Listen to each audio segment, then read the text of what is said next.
most excited. So let me give you a little bit of, for you, this is the first time obviously talking. Hopefully you get to know me as a person. Cool. And I want to know you as a person. Because one of the things that I love about doing these podcasts and the people that we so mutually know together, that I'm so thankful that many of them are, one, not only influences in my life, impact me, but friends. Jeff, Brad, Trey, you go through the list of different people that I know and John Maxwell and so forth. And it's like, those are close friends of mine.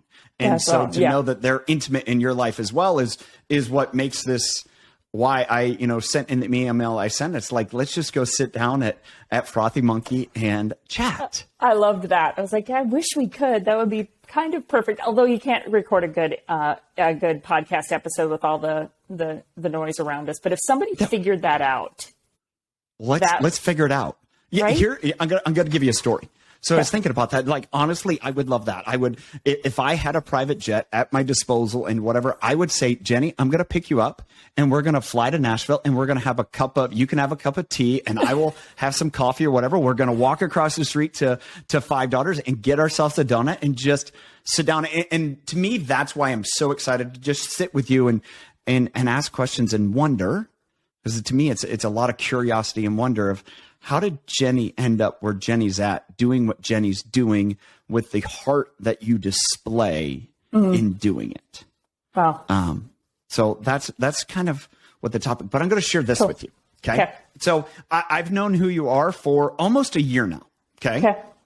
How I learned about Jenni is one of my morning routines is I use the YouVersion Bible app. I'm, a person of Christian faith. And so that is part of my morning routine. And your 4 dimensions of extraordinary leadership plan was featured. And I loved it. And I ended up doing it. And what's funny is I'm going to grab my phone because I think this is a great time to share as we get into it. And this is how I got to know Jenni. And it is, there was 3 excerpts that came through that I'm going to read that come from your book that really impacted me. And so I want this to just set the foundation. We're getting to know each other, right? Okay. And so the first one is from this is you wrote, one of the great privileges of leadership is that we are able to help others accomplish feats that they didn't think they had in them. Mm-hmm. You know what I love about leadership? Helping people accomplish something they never thought they could. Yeah. To see that like wonder and excitement and be like, wow. Yeah. So where did that come from for you? I think it came from other people doing that for me.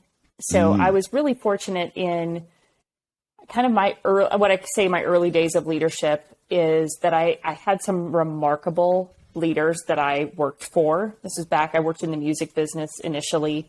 And I worked for some phenomenal leaders, and I didn't even know the gift that I had because they gave me opportunities.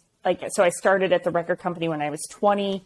I finished my degree while I was also working. By 23, I think they had promoted me to the manager of the sales and marketing division. So I was way over my, in over my head with the responsibility given. But I just felt like they believed in me. And that gift of belief was so phenomenal. And so as I found myself in more positions of leadership and a broader span of care for team members, I think I can't even say, Tyler, that it was like purposeful. I think because it had been modeled for me, I just wanted to do that for others. And I would see people and I would see potential and I would be like, you can do this. And then if there was a hint of doubt or uncertainty or insecurity, I wanted to be the first to help them overcome that because I could see potential. And so I really early on, I just found a lot of joy in being able to do that. And I don't get this perfect at all. But I think as I really began to define what I would say is my philosophy of leadership, and frankly, I also had a ton of blunders and still do as a leader. And I had leaders kind of coaching me through that. I just realized I want to know what great God-honoring leadership looks like and do that really, really well. And one of the quick joys I discovered was like, it is such a joy and a privilege to help other people see potential that they didn't even see in themselves. I believe belief is one of the greatest superpowers that we can have in ourselves. And it's the greatest superpower we can give to others. That's true. Yeah. I mean, I believe that wholly. I've experienced that. One of the probably the most pivotal times in my life is when there's a couple people that are dear mentors of mine now. And they believed in me when I had no belief in myself. And I'm like, what? And that's honestly why I'm here chatting with you today. Sure. And it's amazing. And as I was prepping and heard some of the stories about the amazing leaders that you had, what about some of the leaders that weren't so amazing? What did you learn from them? Yeah.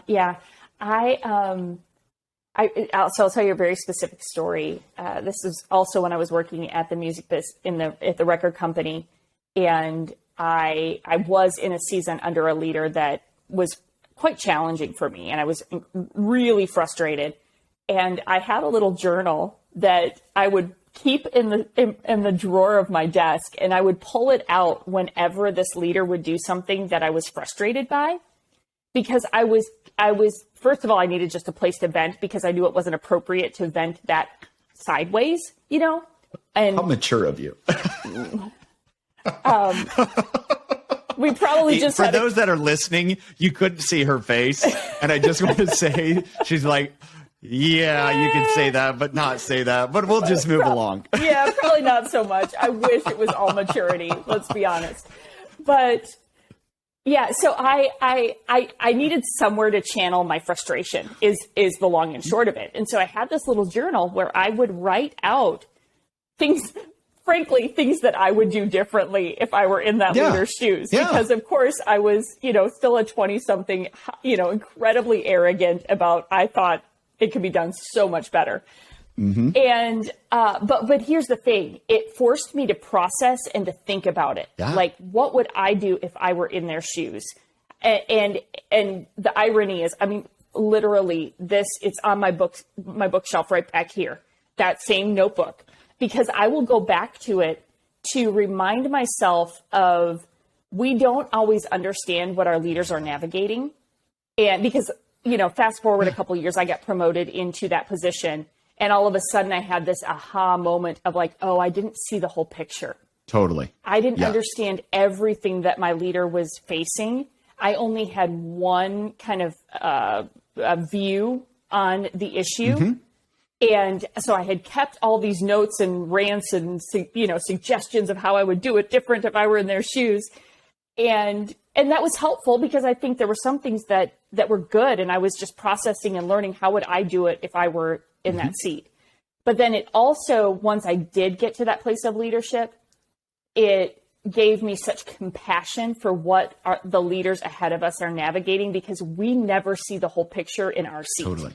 Yeah. And so it sits on my shelf as a reminder of just that posture of humility we ought to have as leaders, and have an opinion, process it, think it through, try to learn from it, but then also hold a little bit of humility for the fact that you might not see it all or know it all. So I might have taken a tangent on your question. No, here's the honest.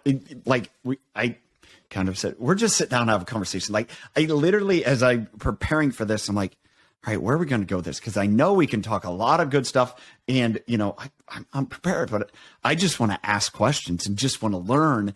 And I'm like thinking about this, like, this is probably a podcast we could do 2 or 3 episodes, and that's where it's like, I would love to sit down in the coffee shop and just let's go along with this. Because if I'm sitting here and I'm thinking, okay, Jenni, so you're writing down these notes, which I think is extremely healthy for a young leader. Sure. In a healthy leadership position, and again, if the relationship is there, you're writing those down, and then you're going to the leader and say, hey, okay, I'm trying to learn and grow. These are the things that I see. What don't I see that you are going through? Help me understand. Because to me, right, as a leader, that's a lot of fun to be able to say, I appreciate what you're saying. Now let me show you what I see, all the other things. And then as a young leader, you're like, oh, I never thought about all that. Oh my goodness. And I think is this development of, not only our responsibility, if we go back and hinge on the great desire to help others accomplish more, there is a duty to expose to them what they can't see in order that they can accomplish that.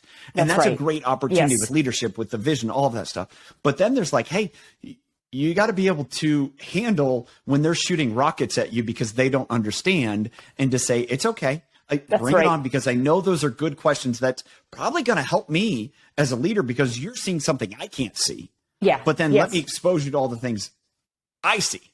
Yes, that's exactly right. It did. It really gave me a bit of compassion and, like you said, an understanding of, as a leader, then I need to be thinking about and anticipating how can I better equip my team to understand the decisions I'm making. And sometimes there are things that aren't appropriate. Sometimes there's right timing for what can be shared with whom. But by and large, there is more we can communicate as leaders to better help our teams understand our decisions, even if it's hey, I know this is not going to be popular and it's not everybody's preference, but here's the decision I'm making and why. Yes. And, if it's really an act of respect. I say, in general, communication is an act of respect to our coworkers. And so part of that experience with that particular leader and my little scribblings of notes was this realization that there's so much I didn't understand, but then in that position of leadership, remembering what was it like when I was in that seat and how can I better serve them, the teams that I lead, and helping them understand where we're going, what we're doing, why we're doing it. And that there's really a responsibility on my part as a leader to alleviate frustration for team members as much as possible. I mean, to me, that is the great opportunity for leaders. Like, hey, my job is to get rid of the hurdles, to make those barriers in front of you. Like, how can I do it? But I don't know if they're not there. There's something that you said, and I learned this from a mentor, from Craig Rochelle, and he shares it a lot, is that leaders always got to tell the truth. Yeah. However, you don't have to tell all the truth all the time, meaning it's just not the right time or place. And those things could blow their mind and just overwhelm them, and you cause more problems and you end up hurting. It's like, I need to be completely truthful and authentic. And as someone who probably did way too much of telling the truth in the past in regards to, I have no problem telling people their babies are ugly, but I say that and it's like, I'm going to throw the grenade, but then I'm going to jump on it. I know you're an Enneagram 3. I'm an Enneagram 8. Let's get down to, as Brene Brown says, rumble. But then it's like, how do we fix this? Because I know once we identify the problem, then we can fix it. But if you cause more harm in identifying the problem, you'll never get the opportunity to fix it. And I think that's where that idea of, as a leader, saying, all right, this is what let me bring you guys in. Let me bring you in and tell you what's going on. And maybe I can't see it all. If I'm missing something, let me know. But this is everything why I'm making this decision. I also believe, especially what we've seen the last 16, 17 months, and I want to tap into an article you just wrote, which I love. We'll talk about the Great Resignation here in a second. But the idea that right now, the value of authenticity and real transparency and being genuine in the workplace is probably going to be more highly valued than ever. Yeah. Because no one knows what's going on. Right. And so no one can have the whole picture. And so if we're willing as leaders to say, hey, all right, this is the frame that I'm coming from. One, what don't I see? Help me understand that. But two, this is why we're doing it. And I know it may hurt. Yeah. I don't want to hurt you, but this is why. That's right. That's right. Yeah. That level of, one of the questions or words I come back to over and over, particularly right now, but I think it's always critical for leaders, is clarity, right? Like our job is to provide as much clarity as we possibly can. And sometimes the clarity is even, I'm relatively unclear about this, but here's what I do know, because that's been our reality for the last 16 months, is that every leader is like, my ability to try to provide long range vision and direction, none of us have that capability or have had it. And, but to be able to say that and to acknowledge that and to identify what we do know. And this happened for me and my team, early on last year. It was the scramble of, oh my goodness, who's going to hire consultants and coaches for leadership and team culture in the middle of a pandemic when they're just trying to figure out if their organization's going to even be standing. I'm like, okay, all of the budgets are going to be cut. All of our contracts are going to disappear. And so, we had that initial fear and reaction, as every company and organization did. And I was sitting here and I was like, okay, wait, what's our mission? What's our vision? Cultivate healthy leaders to lead thriving organizations. Like, our mission is to invest in and develop leaders. They're going to need us. It was like, our mission is still clear. Now, how we're going to do that and if we're going to make a living from that is a different conversation. But this is what's clear. And that's what I did with my team in that moment was, guys, this is what I know. There's a ton I don't know, but this is who we are. This is what we do. And now we're going to find a way forward together. How can we do that? And that sounds so simple, but it was incredibly clarifying for me and for the team. Like, wait, who are we? What are we about? Okay, let's go back. That's clarifying. Let's go back to that, because now we rethink strategy. We figure out how to do it, but this is what we do. And so we underestimate sometimes how powerful clarity is and how simple clarity can be. It doesn't have to mean we've got everything figured out, but we can clarify what we do know and we can clarify what we don't know. And that in and of itself is helpful to our teams. Well, from my personal experience, it's that ability to be confident in what you know and what you don't know, right, that provides confidence for everyone. That's right. Because you're like, I don't know, but this is what I do know. Yeah. I don't know, but this is what I do know. And as I've been in those situations, like, okay, I get it. That's fine. But the person that kind of, wants to feed you a line or is like, that type of leader, that doesn't do anyone any good. No. I mean, at any level, it doesn't matter where you're at. Family to it doesn't matter. And I think that's where I come back to this idea. It's like, always be truthful, always be authentic, and just, if you got to swallow a bitter pill, just swallow it and move on. Yeah. Because, as I've learned is it doesn't get easier over time.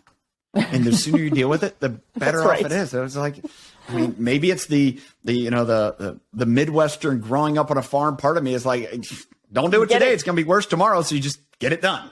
That's so right. Yes. You're a Midwesterner, I learned. Yeah. Yes. Wisconsin, a Badger.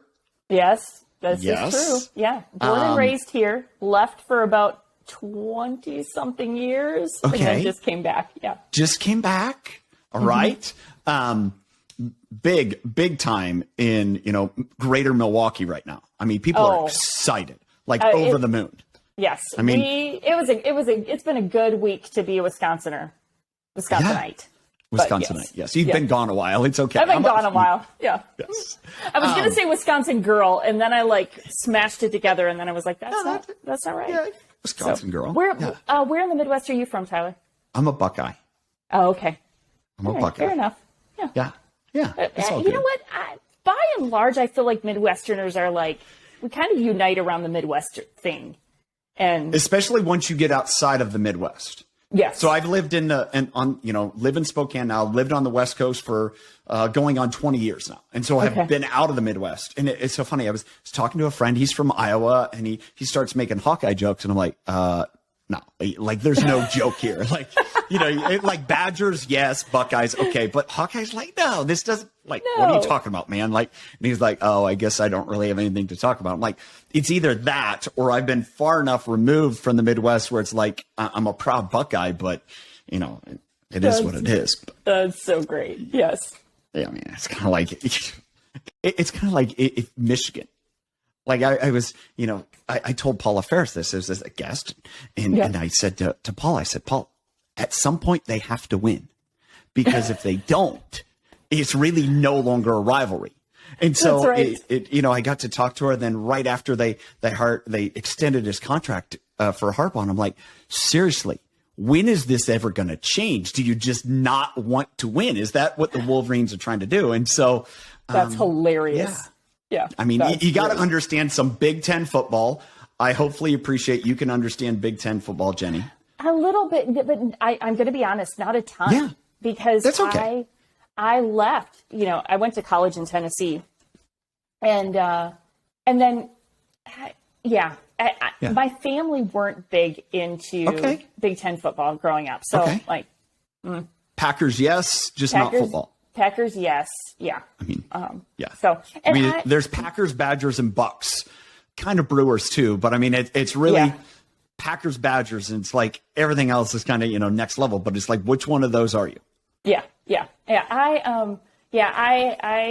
I have learned I have to re-engage my sporting fanness, shall we call it? Okay. So you can't be a true Wisconsinite if you are not a Packer fan and now a Bucks fan and a Badger fan. Yep. And that's a lot to keep up with. I'm going to be honest. It's a weight to carry. Now here, for our audience, and they're kind of, I'm just going to say this. Jenni and I are sitting in a coffee shop. We're not sitting next to each other. To me, this is like fun. And, you lived in California for a while. I lived in California for 8 years, and I pretty much lost all zeal. And it was a healthy thing, lost all zeal for sports. One, I'm a Browns fan. Yeah. I'm a Buckeyes fan. Okay. Mm-hmm. I didn't go to Ohio State. So there's kind of that, separation, but I'm still a Buckeye. And you go to California and there's like, they don't care about sports. It's just irrelevant. Yeah. It's just like, what are you talking about? Like, who cares about the game? And I'm like, that's all we ever had. Like, that's it.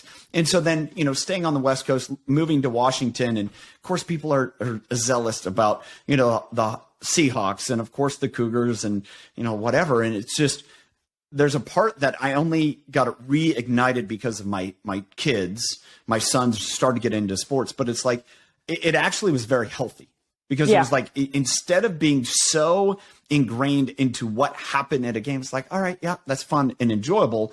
It was really kind of this element of learning. And to me, this is a leadership element too, is never get too high, never get too low. Mm-hmm. And if you can never get too high and never get too low, and then, the things that come are great. And the things that are bad, all right, fine. No big deal. We'll move through it. Yeah. I'm probably just a little bit too antsy to just be a spectator. And so I'm not a great fan for that reason. Like, you'd rather compete. I'd rather compete. Yeah. And your sport of choice is? Tennis. So why tennis? How'd you get into tennis? Yeah. So I played for 1 year in high school on the tennis team. But here's the reality of it. My best friend played on the team. They were short members, and she recruited me, and I never picked up a racket in my life. Did you beat her? I did not beat her. Oh, okay. But I mean, that would be then you end up beating her, and you're like, I've never played before. Which would be terrible. But here's what's telling. Is our team was so bad that I was number 4 on the team and I never picked up a racket before I showed up for practice. So there's that. Hey. But I played, I had fun, I learned the game, and I just kind of enjoyed it. So, fast forward, I ended up taking lessons probably when I was in my 30s. And I finally decided, you know what, I want to actually really learn the game, get a good coach to kind of teach me. And so I did that. And now that's just become kind of a fun hobby. My husband enjoys it as well. And so that's something we can play together so it works. So, and so I ended up, I actually got to go to the US Open 2 years ago, which was a blast. And I really enjoy tennis. Okay, cool. I mean, it's one of those things, we don't have a lot of tennis in Ohio. So I never really played tennis. And what's funny now is, especially being Spokane's kind of like a hotbed of pickleball. And so pickleball is all the rage right now. Yes. Which I don't know how to play it. Trust me, if you can play tennis, you can play pickleball, and you're actually, this is a lot more fun because it's not quite as like strenuous on the body. But they've played pickleball here in Pacific Northwest for like 30 to 40 years. Oh, wow. Yeah, it's just been like when we moved here, people are like, oh, yeah, that we play in the cul-de-sac. That's just what we did during the summer. And so to see the sport like take off and like a couple of the, very high level players are from this area. It's just really interesting. We have completely gotten off of leadership. I love it. We really have. How did we get there? That's great. So again, this conversation is a little all over. I hope people are enjoying it, but I want to share this because it ties into something that I think I want you to help me here. So, this is, I've had, I don't know how many different podcasts released, 28. We're recording this, the 23rd of July, and hopefully this comes out soon because I've enjoyed it. So I want to get it out soon. And I also know you have a big conference coming in about 2 weeks. So I'm hoping we can get it in there for that too. And I'll let you talk about that. But my wife, who doesn't listen to my podcast, and that's okay. My husband doesn't listen to mine either. So it's just how it goes. Yeah. And honestly, it would be worse if she did, because then I'd be cringing about what she would say about what I say. And I've had to move past that. For those that are listening that know my wife, and so she goes, Tyler, why don't you have more women on your podcast? And I'm like, that's a great question. I would love to. I've now had you. I've had, Paula Ferris, Sasha Shilcutt, great people I thoroughly look forward and enjoy. And part of the problem is, and I ask myself this, if I think about, talking about leadership, talking about, and I love your mission to cultivate healthy leaders, to lead thriving teams. I love that. Yeah. And what's funny is my purpose, which I just figured out finally about 2 months ago, is to help other leaders get healthy too. I saw that on you. Yeah, I saw that. Yeah. And awesome. So I reached out to Jeff Henderson. I said, hey, who should I have? And he responded, Jenni Catron. That's it. Done. I'm like, oh, of course. Why not? Yes. I'm familiar with your stuff. We already touched on that. I might get back to that. And one of the things that I see and understand is you've led in, the music industry, from a leadership point of view, I'm guessing very heavy male representation. Sure. You've led in ministry and in the church world, which is very heavy male dominance. And so I stop and think about this and think about it as this isn't a faith-based podcast, leadership based. And I, think to myself is, how many female thought leaders are talking about proactive, healthy, good leadership that aren't doing it as a Bible study? Right. And I don't know of many. Yeah, we're a little bit of a rare Why breed. is that? It's a good question. I feel like sometimes I don't know. Sometimes I think I just am a little bit of an odd duck, and I've loved leadership ever since I can remember. And I have often been in primarily male teams and leadership environments and so forth. And I think I was just so committed to what I wanted to do and what I wanted to be a part of that I was like, well, this is the landscape. I'm just going to figure out how to do it well. And so sometimes I feel like I don't quite understand where the things that have inhibited other women from stepping into more leadership. I don't think I looked at things the same way, and maybe I had. I don't know that I would say I had an easier pathway, because I certainly had a lot of challenges along the way. But I do often hear that sometimes women wait to be invited into leadership opportunities. They're less likely to assert themselves. And I think that might be sometimes why we see less women in more leadership spaces, is because they wait to be invited. And I think by and large, a lot of men just kind of assert themselves into, hey, I'm interested in that next opportunity. Like, count me in, consider me. And I think women sometimes can be a bit more passive about that. I wasn't. And I don't know what that says about me. Could I interject right there? Yeah. Because I think somebody told me, and they said, women, if there's a position and there's 10 qualifications, women, and this is what was said, women won't consider it unless they meet all 10. That's right. And yet that same position, if a male's looking at it, of those 10 qualifications, if he meets 6, he will say, let's do it. Yes. Yeah. Is that been your experience? Is that kind of what you're seeing too? Yeah, and I've used that same example on a number of occasions. So I was right. I didn't make it up. You didn't make it up. No, I've heard it multiple places. Good. That's always good to know. Yeah, good recall there. But yes, I think that's true, and I don't know what that is. And frankly, I just haven't studied it very deeply to figure out why is that. Why do women feel like they have to show up 100% equipped before they step into an opportunity, whereas men are more likely to just give it a shot? And I don't know exactly what that is. It's funny because in my first book, I wrote a book called Clout, Discover and Unleash Your God-Given Influence. And I talk a lot in that book about the things that hold us back from leading effectively. And one of those things is insecurity. And I've certainly had plenty of those moments in my own journey of insecurity getting the best of me. But I think there were kind of key moments where I did kind of put myself out there, and I didn't really have a lot to lose. So I grew up kind of small town, rural Wisconsin.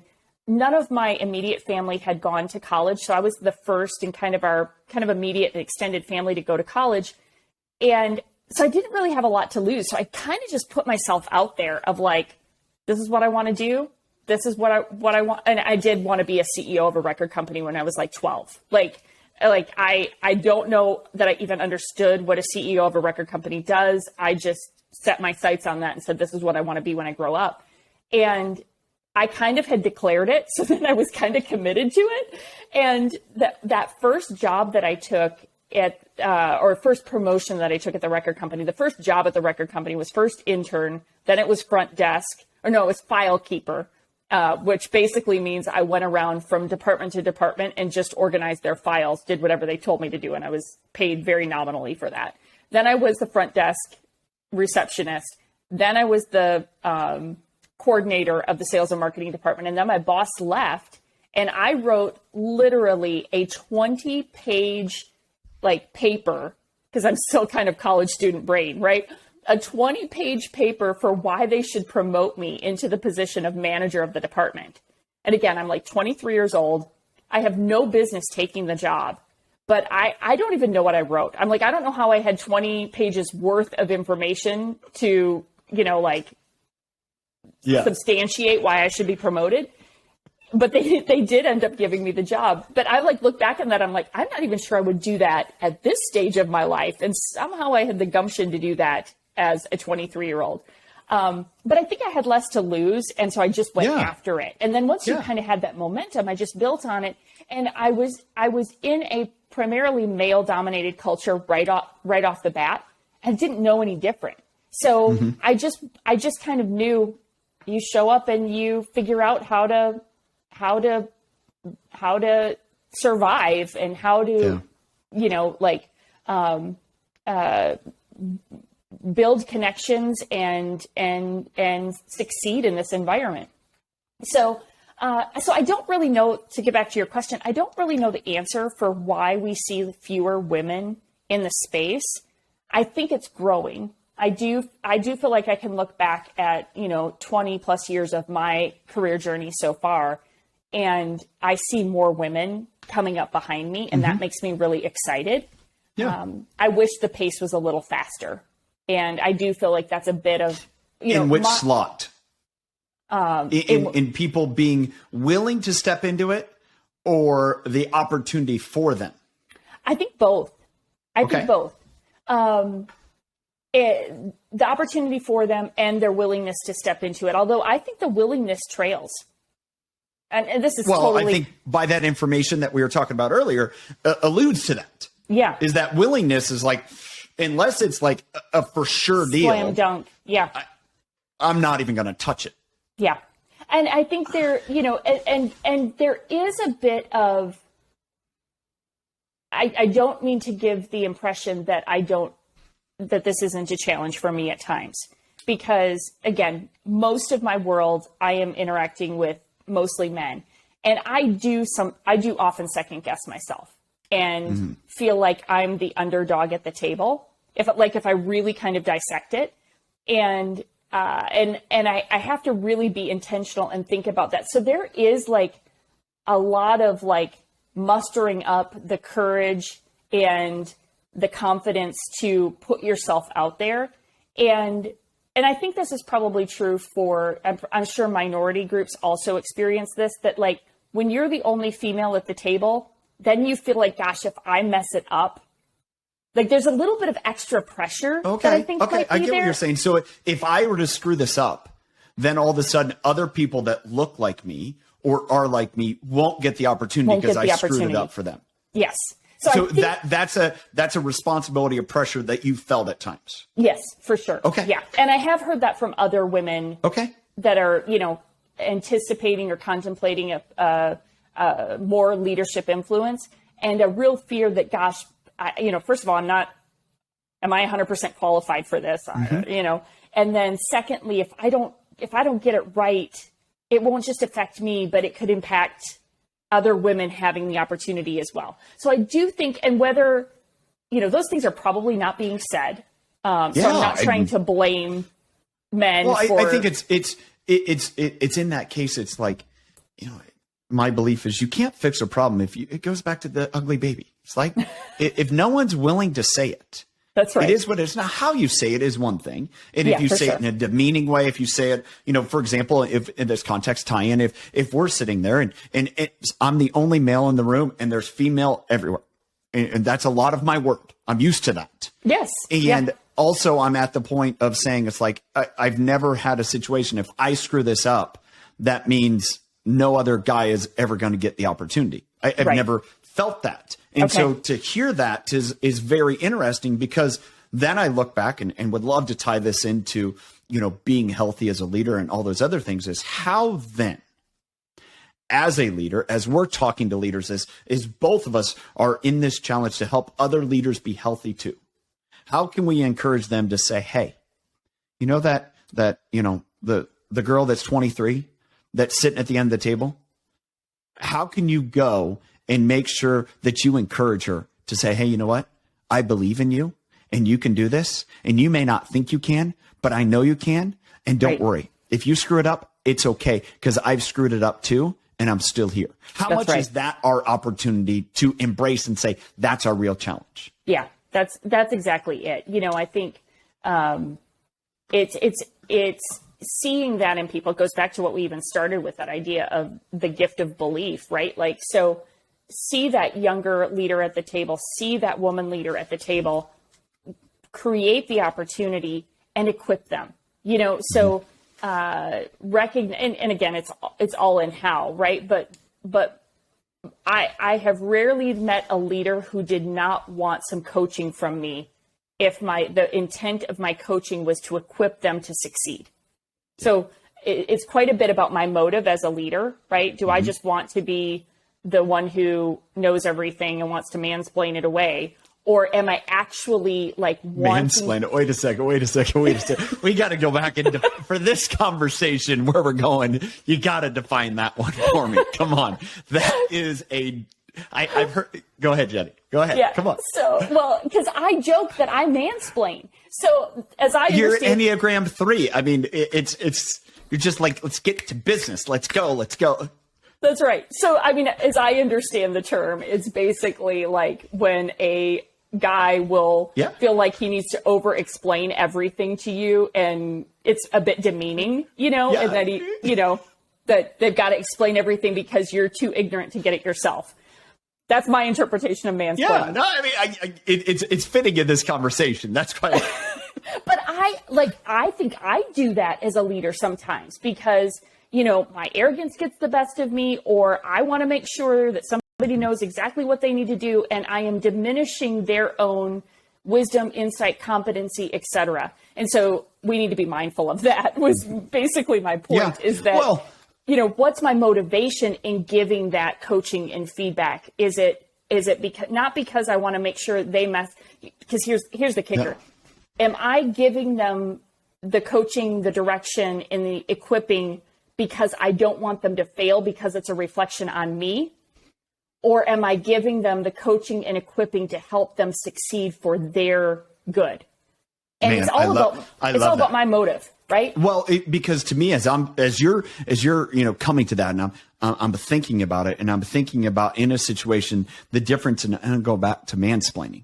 It's like if you're doing so because you're almost in that, like, I'm telling you exactly, that doesn't help anyone. No. But if I'm explaining and I'm asking and I'm leaving questions and I'm helping guide you and I'm helping you see maybe what you can't see, because in this situation, this is what's going on. But the next situation, I'm hopefully equipping you with the information that you're better able to succeed. That to me is healthy leadership.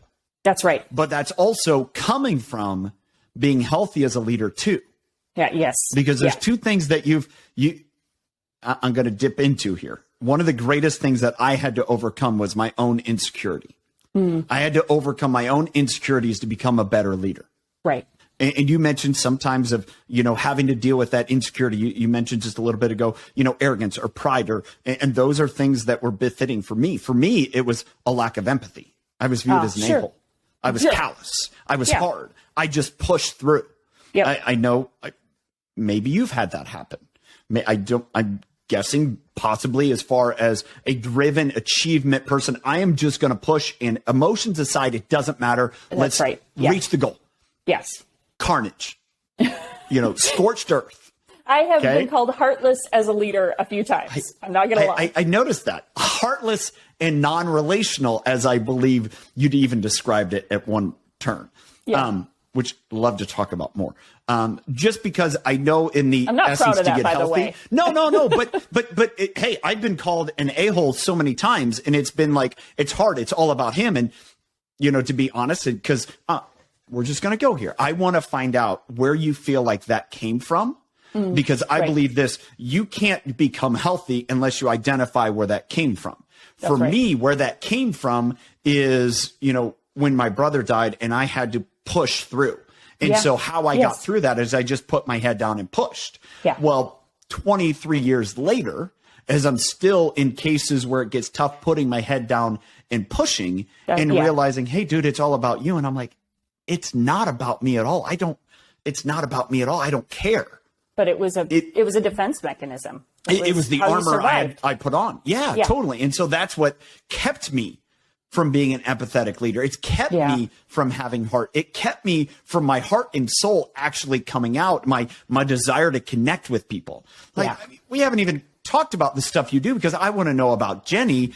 And as I've read your book and understand, it's like, we can get into the mind and the strength, like whatever. I want to know about the heart and soul, because as I've learned, that's where everything flows out of. That's right. So where did you learn or walk us through, this idea of Jenni being heartless and saying, this doesn't work. I have to own it because it is, but I'm not proud of it, to where you are today and what you're doing to work through that.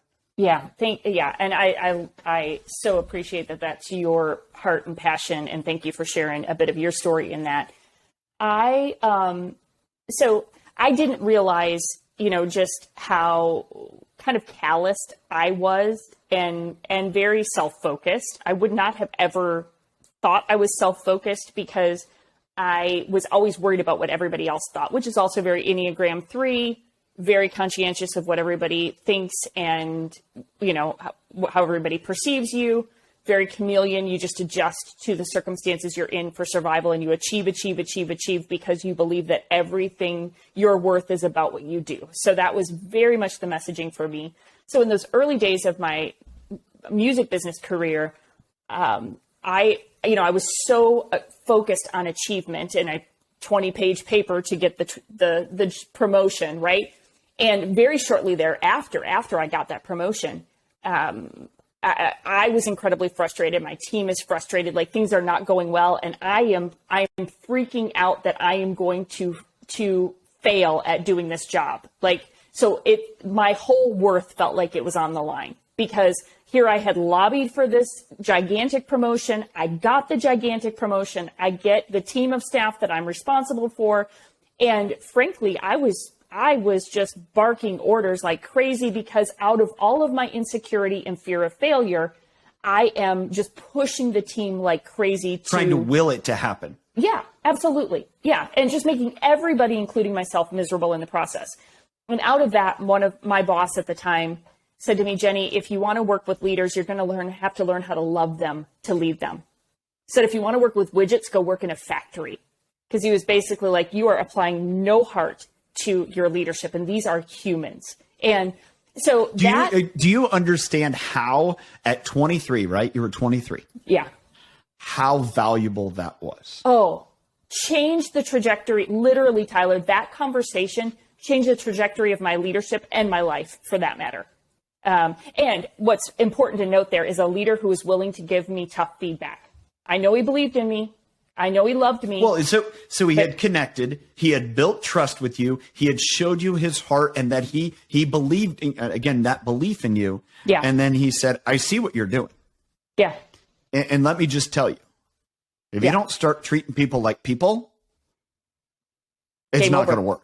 And I fully was expecting the arm around my shoulder, like, you're the golden child, Jenni, whatever you need to do, let's fire this whole team. Like, I mean, I was completely blindsided. I had no understanding of how the way I was approaching leadership was not a recipe for success. And so he gives me that feedback and it puts me in a tailspin. I'm like, I don't understand what great leadership looks like. There's this whole side of me that I am unaware of. And so long story short, I probably spend really, Tyler, no less than a decade, like committed to what does great leadership look like? How do I lead myself well? And really the premise for everything my team and I do at Foresight is based upon self-leadership. Like, if you have got to lead yourself well, you have got to be self-aware. You have got to have overall emotional intelligence and understanding of why you do what you do, because how you lead you impacts everything you do. And so that was the journey for me of, I just went into this deep dive of, I need to understand what leadership looks like. And then frankly, it was a really good counselor who started helping me unpack why was I so calloused? Why was I so heartless? Because it wasn't true of me at the core, but it was how I thought I had to show up as a leader. And frankly, in other places of my life. So the backstory to that, just to give you the actual why. I want to know why. Yeah. I was like, you asked me that, and I want to get to that because I'm not trying to dodge it. No, I was going to, I'm an Enneagram 8. I'm going to challenge you and find out why. You're going to push. No, here's the story. My parents had me at the ages of, my mom was 17, my dad was 20. They were kind of ushered into a quick marriage because they were pregnant with an unplanned pregnancy. And so right off the bat, it was a very rocky situation for them. It was not the path that either of them had planned. And so just suffice it to say that those early days were pretty rocky. And like within 5 years, my parents divorced. So within 5 years, they divorced. They did have a second child in there. So my sister and I are 5 and 1 at the time. And then, both of our parents kind of, trying to figure out life. They're both super young, but, divorced with 2 kids. And so just very complex kind of family dynamics. Both of my parents married and remarried multiple times. So we had a very kind of volatile family dynamic. Okay. And I very quickly just learned to take care of myself. Bottom line, I never really felt like I belonged in either family. I always kind of felt like I was in the way, and my parents are both fantastic. That was never the intention. It was just kind of a product of the circumstances. Sure. And so and for a season, we didn't have a lot of resources. So we were pretty poor. So I just learned to be scrappy and to take care of myself. So my self-focus was it was a survival mechanism. Sure. And then I go to, again, I mentioned earlier that none of my extended family had gone to college. And so even finding a pathway to college, I kind of figured out on my own. They didn't know, again, they just didn't know how to help. So it was like, if I want to do this, I've got to figure it out. And so that was kind of my mentality. If I want to do this, I figure it out. So I went to school in Tennessee because I knew I wanted to work at a record company. That was my dream job. So I'm going to go to school in Tennessee. I'm going to get myself closer to that industry, try to get networked, try to make connections. I figured out, okay, how can I get, what I want to say, scholarships and grants to help me cover it. And so I just kind of figured it out. So I just was just very independent, very make it happen myself. But in that, there were also like some. So I'm gonna stop you here. Okay. Because I think that's such a valuable trait in accomplishment. Mm-hmm. However, as you, I think, are identifying, that's a real hurdle to overcome in leadership. For sure. Yes, that's exactly right. Yeah, that's exactly right. It was like, it can be one of my great strengths, but it can also be an incredible detriment to my leadership, because leadership isn't about you, or it isn't for you. Like the position and the gift of leadership is really for the people that you get to serve and lead. And it comes back to what I read at the very beginning, which there's two others and I haven't read at all. That's right. We haven't even gotten past the first one. Who knows what, this is, I can't believe we've been talking an hour. It's fun. Is one of the great privileges of leadership is that we are able to help others accomplish feats they didn't think they had in them. Mm-hmm. There's nothing in there that says the idea of great leadership is I can utilize the skills of others to help me get what I want. Right. Yeah. And that's what you were doing. Yeah. Right. And yet that was like, that was probably what I like very subconsciously thought, is like, because that's how you survived. Sure. Yeah. It's how can I use this? How can I be in this situation? And it's how can I use all this in order that I can survive? Yes. And that's very natural, right? Yeah. Yeah. It was very much totally got you off track, but this is no. That's great exactly interjections. Right. So yeah, it was that. I just had to take care of myself, and that was what I did. But what I also, so even playing tennis, it's a solo sport of sorts. Uh-huh. You really realize that when you watch great tennis players, there's a remarkable team around them. They just happen to be the one on the court who is yes. playing the game. I think that's the difference between great individual tennis players as opposed to world-class tennis players, the ones that realize I can't do it on my own. On my own. Yeah. I might be the one out up there on the court, but it's really not just me. But I had a tendency to do things that were a solo sport of sorts. And then I find myself in leadership, and leadership is not a solo sport. Even if you are the CEO of the company or the face of the organization, even if you do something like I do now, where I'm a speaker and a writer, even if you might be the one that has a little bit more public profile, leadership is not a solo sport. And that was what that conversation with my boss just started to began to unlock in me, is that I had a complete misunderstanding of what leadership even was.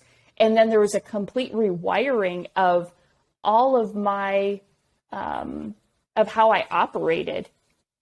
I had to reprogram some of that, because I was so, in many ways, guarded, hyper independent, operated a lot from an attitude of scarcity. I still have to watch that very closely. And none of that is healthy in leadership. Mm-hmm. And so, that's where it came from. It's always a journey to continue to learn from it and figure it out. But yeah, I'm super grateful I had a leader who challenged it early on. Yeah. I mean, it's, I think timing is perfect and what opportunities. And, I can't say when I had to learn why I did what I did. I wish it would have happened earlier, but I'm thankful it happened when it happened. And at the same point, the experiences and the curvy path that I had to take to be able to say, okay, yeah, that doesn't work so well. It's not fun to push people away. Yeah. At the end of the day, it's not fun to be in that situation where you're kind of hiding in the corner when you don't want to because you feel like you've pushed everyone away. Right. And you look up and nobody's around you, like because you've in that driven achiever that is go, go, go, go, go. And then all of a sudden you look up and you're like, and I'm totally by myself. Nobody is here with me. You'll appreciate this story, Tyler. This was, fast forward, because that's the thing. This is not just a one-time thing and you're like, oh, I'm magically healthy as a leader. It's like, no, it's a process. It's kind of like shower. You got to do it every day. You start to stink. I mean, it is. It's the reality. You have to focus on being healthy in all the, the different arrays that you have identified, which I so align with. You have to do that all every day or you start to stink. Yeah, that's exactly right. I had, it's a conversation I was having with my husband, I don't know, probably 10 years or so ago now. It's been a bit, but, I was just processing with him a relationship with a friend where I just didn't feel like we were connecting. Like I was like, I really enjoy this person. I want to spend more time with this person, but I feel like they're kind of guarded and, and maybe I'm being guarded too. And like, I don't quite understand why, because it was a season where I was trying to be a lot more intentional with friendships because I realized that sometimes I can just be a workaholic and then I sacrifice friendships for that. And so I'm having this conversation with my husband and he says, Jen, we've been married 10 years and I feel like there are times I still don't know you. And I was like, really? Because again, we had been married 10 years by that point. And I thought, I felt like he was the person I knew best and he wasn't being a jerk. He was just saying, hey, you are still guarded. Like that's kind of your nature is to be a bit guarded. And so it was just another one of those like learning moments of like, oh, wow. I sometimes I don't even realize where, again, some of those early ways that I learned to show up and compensate in the world still impact, me this far down the road, even after I've had some growing awareness around it. There's a question that begs of me is how those can be hard things to hear. For sure. Like you talk about your boss that told you, it's like, hey, this isn't working. This is a you problem, right? To condense it down. Yeah. For your husband to identify as like, Jenny, I don't even know who you are. And the reality is, I've said the same about my wife. It didn't go over well. But I ask you in that sense of how were you so open to that feedback? And obviously there's care, there's love, there's whatever. But even in those situations I've seen, not everyone's willing to hear that. Right. So why were you willing to hear it and say, oh, where do I need to go internally to look at this to understand what they're saying? Because this person isn't saying this to hurt me. Right. They're saying it to ultimately expose, identify a blind spot, something I had to see. So do you understand where I'm going with that? Yeah. And let's be clear, I'm not sure how great my reaction was in the moment. Fair enough. In either of those circumstances. But here, let's be honest, is sometimes how you react initially has zero to do about how it affects you. That's exactly right. Yeah, that's exactly right. No, I think that one thing that has always been true of me is, at least I hope this is true, but I believe this is true, is that I've always wanted to grow and learn. At the end of the day, I have always wanted to grow and learn and be the best that I can be. And I think that's what breaks through, even in those uncomfortable conversations and those moments where, and you made this point, but in both of those cases, it was definitely the people who delivered it were people who I knew at the end of the day, I knew really loved me and believed in me and wanted the best for me. And so, and I do think this is important, that even as leaders, the feedback we listen to needs to be trusted feedback. I've had plenty of other people give me feedback about the way I do things or what I do, and you kind of learn to sort it and like know what to trust and what not to trust. Yeah. But I think that posture of, I do want to learn and grow, and I want to keep improving as a leader. And I don't think we ever arrive. So that's another kind of core belief for me, is that posture of continuous learning and the humility. There's a humility in a posture of continuous learning, because it's like, I could be wrong. I might not know exactly how to do things, or there might be a better way. Now, that's not to the point of second guessing everything you do and never having confidence about what you do. But there needs to be an appropriate level of humility in, I can learn, I can grow. And then when that feedback is given from people who are trusted and they want the best for you, then those are the voices you really need to listen to. And if you don't have those voices in your life, that's also a warning. That's sign. Another, yeah. If you edge those out, I think that's something to pay attention to.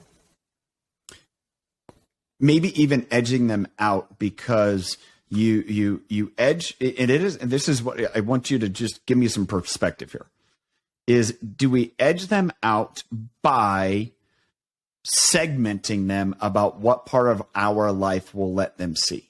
Oh, possibly. Because you could take people to say they're in your inner circle and they're like, oh, they're in my inner circle. But you only let them see what little itty bitty piece that you want them to see. And so when someone else is, your husband and your boss are like, they're telling you things and you're like, you guys are completely off base. But yet each of them have a little different piece of the story. They don't know because you've segmented them into as a protective, because I think that goes on as much. Yes, it does. Yeah. I was going to say, for a season, worked for a pretty toxic leader, and that individual was only as accountable as they were willing to be. And that's all of us, right? Yeah. Yes. It's all of us. And, we're only as accountable as we're willing to be, and we can orchestrate it. So at the end of the day, there's nobody to fully police it except for you. Yeah. I think very much we can compartmentalize who has access to what parts of us, and we can even sometimes create the illusion of authenticity, create the illusion of accountability, and I think being really honest with ourselves about that is important. That's a big piece of self-leadership. For and sure. As you said just a few moments ago, it's one of the key elements of self-leadership is always wanting to grow and learn. Yeah. I'm going to put a period here. Okay. Because I think it's a good time to stop. Perfect. Perfect. But I'd love to at some point, because there's a whole bunch of stuff we didn't even get into. That might have been the most meandering conversation everywhere, but I hope it's helpful. Yeah, I mean, it's going to be helpful to someone. And if it was helpful to me because I got to know Jenni, man, that is great. And that's worth it to me. And I appreciate the time that you spent with me and sharing and sharing intimately. And I think that is from my heart, and I can see it in your heart too, is one of the best ways to help other leaders get healthy, is to help cultivate leaders get healthy so they can, thrive in leading teams, is by being vulnerable enough to say, this is what I've gone through. Yeah. And this is what I've learned. And this is where I'm still trying to learn. So that's right. Jenni, that's right. Thank you so much. Yeah. Thank you, Tyler.